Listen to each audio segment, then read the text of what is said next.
Kahit holiday, may mga pasaway pa rin nahuhuli dahil sa pagdaan sa EDSA bus lane. Gaya po ng motorsiklo sa EDSA Magallanes southbound na umatras at nag-counterflow para takasan ang mga otoridad. Isa po ito sa mga operasyong ikinasa ng IAC o Interagency Council for Traffic.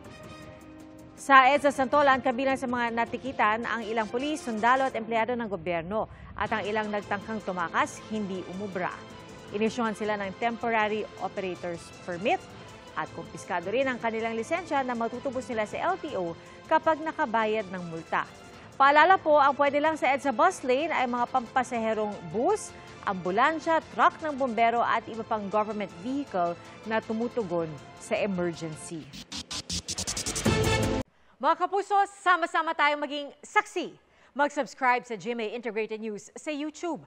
Para sa mga kapuso abroad, samahan niyo kami sa GMA Pinoy TV at sa www.gmanews.tv.